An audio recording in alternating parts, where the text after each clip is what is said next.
All right.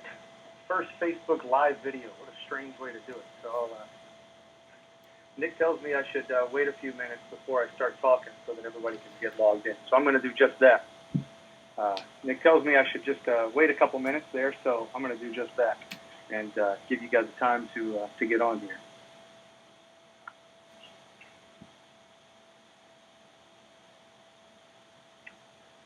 Okay.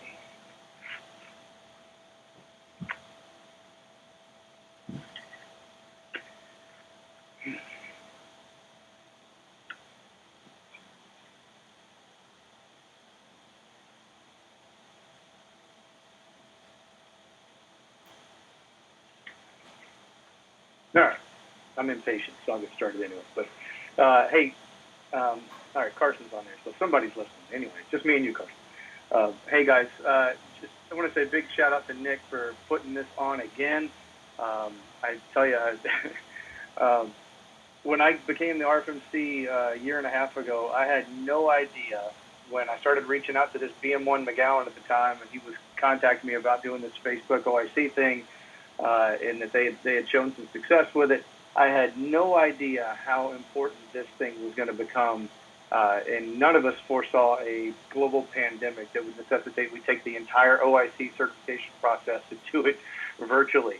But I got to tell you, the success of this mechanism, this Facebook OIC study group, is what led to us taking the OIC review boards online, which, let me admit right off the bat, is an imperfect solution, but it's what we have. And it has really kept the machine running. And that was largely due to Nick and Garrett showing this thing was a viable alternative to an in-person board, and was a viable alternative to an in-person college, which are so critical to the OIC review board process. Let me say that I do all the exit surveys, and I get all the exit surveys from the district OIC review board coordinators that we manage with 731 with the help of the Office of Boat Forces. The success rate of the candidates that attend some sort of college, and virtual included, we've been collecting that data for a year and a half, and you're about 80% more likely to pass an OIC review board if you attend some sort of college. And we see no differences between the success rates of an in-person college versus a virtual college. It's hard to kind of correlate that data. I'll tell you I think this is better. I really do. I think this process of having this information available to you 24/7 at your own convenience, and you don't have to spend the entire day in a classroom. Do you lose some of that synergy when you're not in the room with some of your shipmates who are also trying to challenge the board? Yeah, you certainly do. But I can tell you, this is the information you need, and it's when you need to get to it. It's on your dime and on your time, which I think is really, really, really cool. So I want to thank all the instructors, not just Nick McGowan. I do a bad job of putting his name out there too much because I'm so impressed with he and Garrett for starting this thing. So much impressed that wrote him a commendation medal, and so I guess that's how Nick made chief anyway. But anyway, I'm just kidding. He was already on the list. But so to talk about why I think this is important, critically important right now, we saw about a 40% reduction in members pursuing their OIC certifications during the last cycle. And a parallel 40% reduction in the pass rate of those that did attempt it. And that is dangerous, quite frankly, for us as a rating. We rely on a steady influx of new OICs, 30 or 40 a year, to participate in the process, get their certifications, and then screen in the month right after it when we're talking about the spring boards. They're screening pretty soon after they get certified. They're screening for command. And many of them are shocked to find they get orders right after they just got their certification. I'm not panicking. Some of this stuff will be repeated from the podcast I just released. If you've already heard that, forgive me. But I'm not panicking. One, COVID is really took everything that we've been doing and turned it on its head. So I think initially we were still able to get those out, get the boards done. And now that COVID's kind of dragging on, I think the impacts to our way of life are becoming increasingly hard to study around, perhaps. So I don't think that we're going to see this low participation rate carry on once we get back in person. Review boards or colleges drum up a lot of excitement, and as well as the virtual version. So when you get this whole group together, like Nick was saying a second ago, that synergy that's kind of there is really, really important. And let me just talk about, here's what I hope. I hope there's a BM1 listening to this that's not convinced that they want to do it. Because I'd like to offer you a couple of things, right? And we've heard some horror stories, right? We've heard horror stories about how bad the boards used to be, or how it was the stump the chump question. The first question on my review board in 2005 was, what enclosure is the ATON verification or your DGPS verification worksheet in the old positioning manual? Somehow I knew it was enclosure 6. I have no idea. That's stuck in my head. Apparently that must have been important because the senior chief asked me that as his first question. I've never had to use that information. We're doing a whole lot better these days. The boards are shaped in a fashion, and 731 makes sure that the questions are pertinent to your ability to command, and that they are relevant, and that they're not wasting your time, they're not insulting your intelligence, not a stump to chump. And because of COVID, here's a silver lining. I get to kind of sit in on a lot of them, almost all of them, and kind of watch them across the Coast Guard and see the way they're conducted. And I'm telling you, they're incredibly consistent. Are they identical? No, because it's an interview, right? So it's gonna be different based on the experiences of the board members. But Master Chief Hoffling, that I relieved here as the RFMC a while ago, used to always say this, and I love this saying that he said. And Sean said, if you add up all the questions of all the OIC review boards across the entire Coast Guard and you put it in a written test, 80% of BM1s will pass it.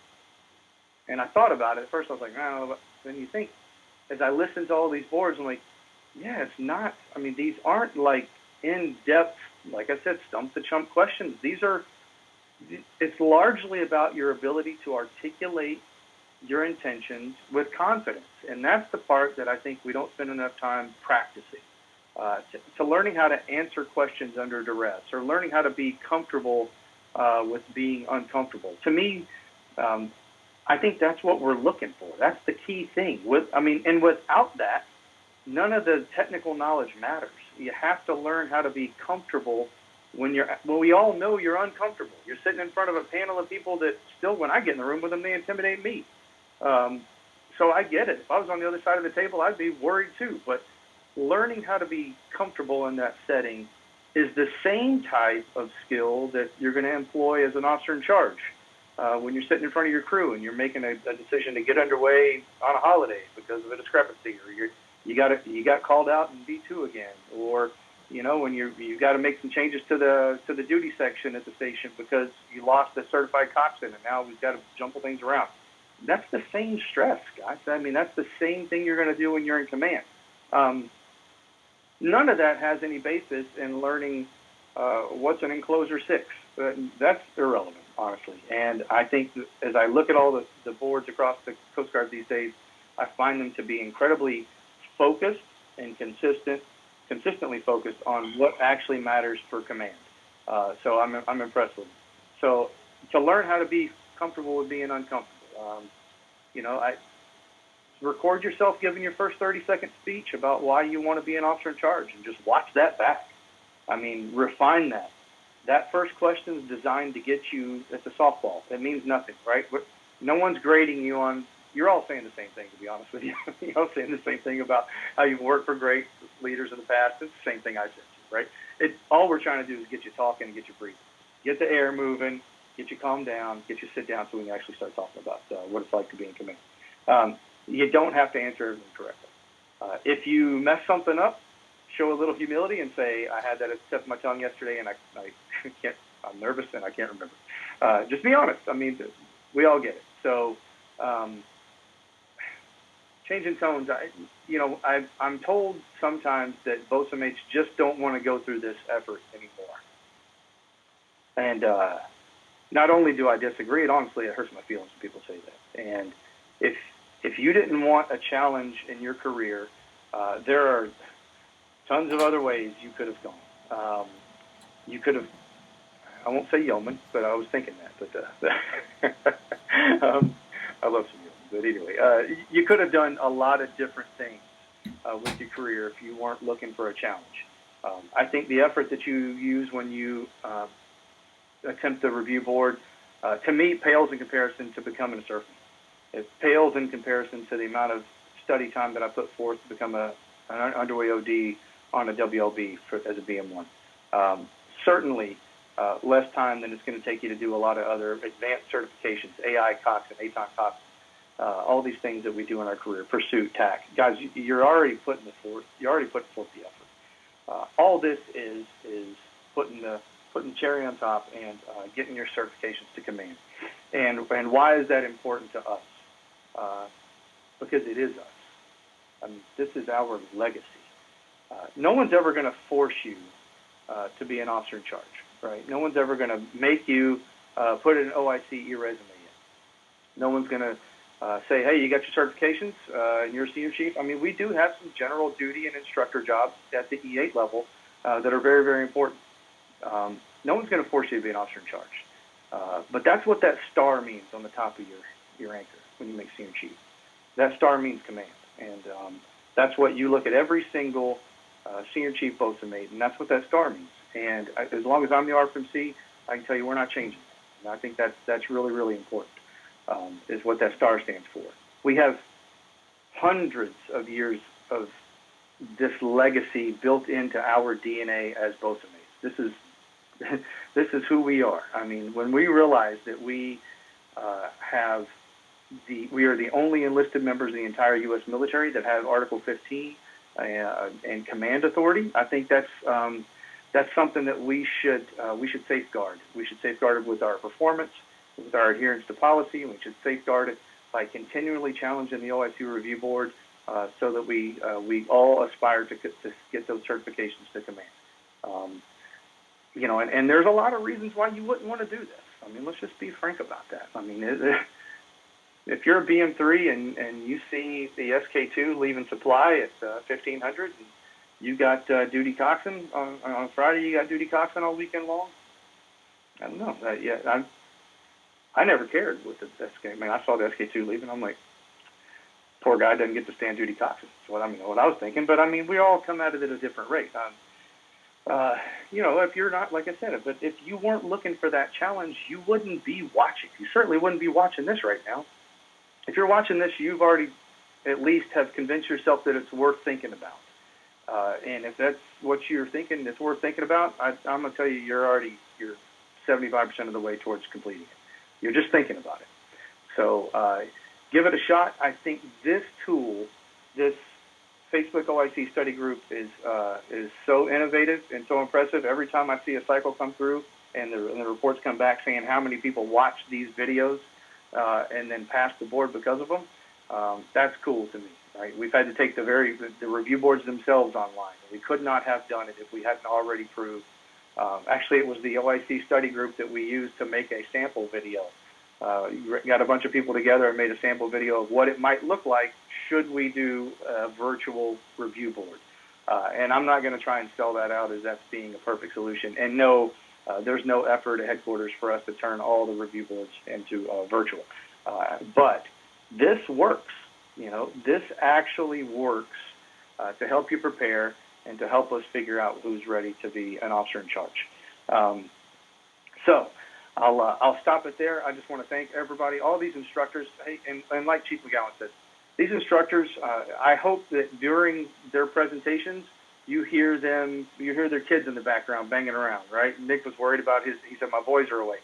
I'm like, Velma's in there cooking dinner and I hear her chopping stuff. I mean, this is real life, folks. I mean, this is real life where we all get to kind of learn together how to use this technology. And the videos are not polished; they're not intended to be, and neither is command.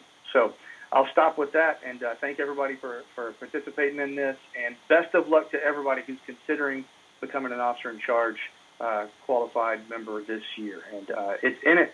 It's in you. I mean, you guys stop thinking this is something that you can't reach out and grab, even on your first, second, third, or 10th. I mean, typically it takes about three attempts to get through it. That's not to say that we don't see folks every year get it on the first try. So it's available to you. I would encourage you to say that it's a worthwhile effort, and it makes up the very DNA of what we are as BOSA mates. So I'm going to stop there, fiddle around with my desk papers for a couple seconds, and see if anybody has any questions. Oh, Brittany. Hey, so yeah, Brittany, good question.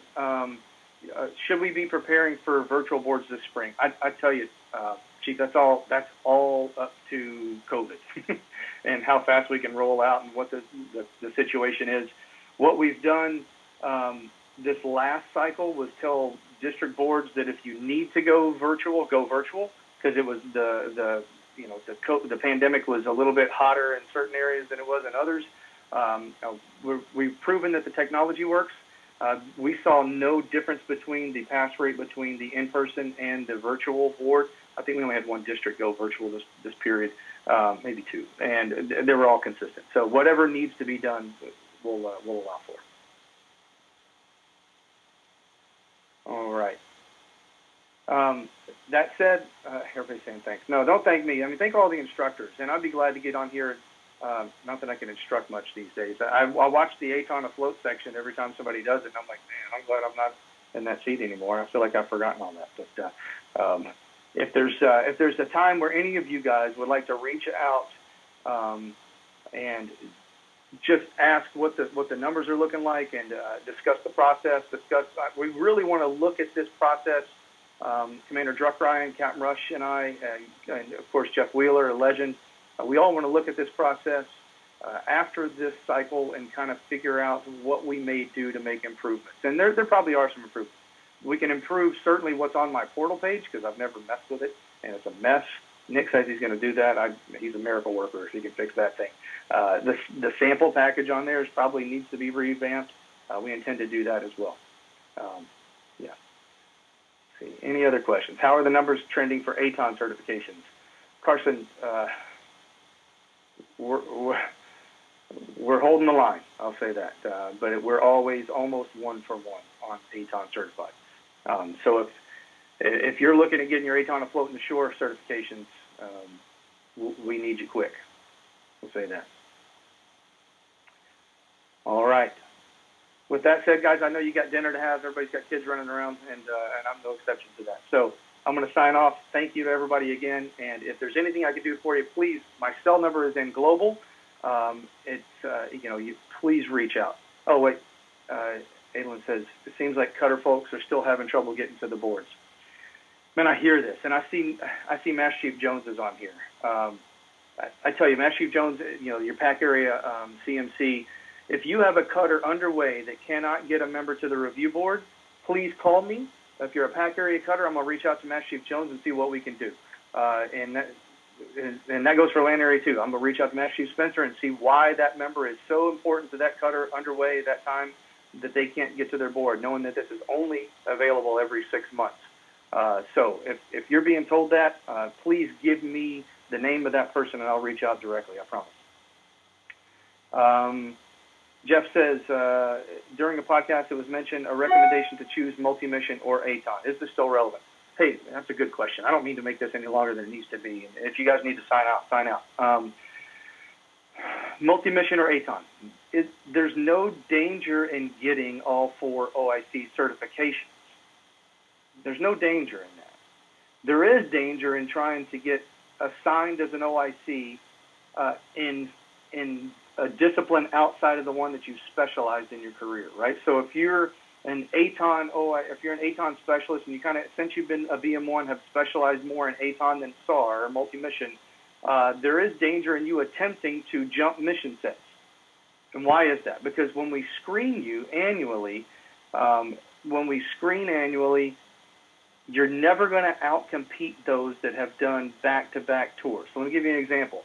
I had done an ANT, a WLR. I went to a Silver Badge CMC tour. My full head thought I could get a station or an 87 coming out of a Silver Badge CMC tour. And that's what I put down on my e-resume. And had I called the assignment officers for career counseling, they would have said that's a bad move, and you're likely to be disappointed if you try that. But I did anyway because I didn't call, and I was out in Guam, and they weren't going to answer at my time anyway. But so I didn't earn. I was a D&E. We call them a D&E, and I got something nowhere near my list. I got a WLR again because I didn't think about how much value is placed on recency in the screening panel. So the screening panel determines how you rank against your peers. How you rank against your peers determines whether or not you're able to get something you want. And if you want something that's outside of your recent assignments, you're never going to outpace those folks who are screening higher, right? An 87 back-to-back-to-back skipper is rightfully going to certify or screen higher than I would, even though I was an 87 XPO 20 years ago. So I hope that makes sense. If you want to get all 4 quals because you're kind of split 50-50, hey, sure. Does it get you anything on your marks? Maybe. I don't know. It doesn't get you anything at the screening panel. I'm going to tell you that if you're one of those folks like me who has tried to cross disciplines a couple times, you're going to screen lower. You're going to screen lower. Those folks that have all 4 OIC quals, in my opinion, tend to screen a little bit lower than the rest of their peers, and I'm one of them, and I know where I screen. So, and it's not where I thought I was going to be in the pack. So, that's it. No challenge. I mean, no harm in getting the quals, but you're not going to be able to cross disciplines in the way. And there's a variety of reasons for that. The well-rounded boatswain mates, the term of the past. In my opinion, that just made it easy for the assignment officers to send you where they wanted. Now the assignment officers take a lot of care in making sure that you're well qualified, best qualified for the assignment that you go to. So I hope that answers it. BMC said there was an email sent for the schedule for each topic. So I did send that out to all BM1 and above, Adam. I did get something that told me that in my email distribution list there were 69 members, and it warned me of that. There should have actually been 1,200 members on that BM1 distribution list. So tomorrow my first call is to figure out and make sure that distro list, I didn't lose people when we migrated mailboxes or whatever we did, that 365 business. So I'm gonna reach out and make sure my distro lists are accurate because I'm also sending out a notification about the podcast that I just released. So I'll do that first thing in the morning. And if it does look like it wasn't accurate, I'll resend that email to all BM1 and above. So I don't see anybody else popping in, so I'm going to end this so I don't waste your time. I think we do enough of that already. So thank you, guys, and best of luck to you. Please, my sales and global, call me anytime. I love talking about this stuff. So good luck to you. Best.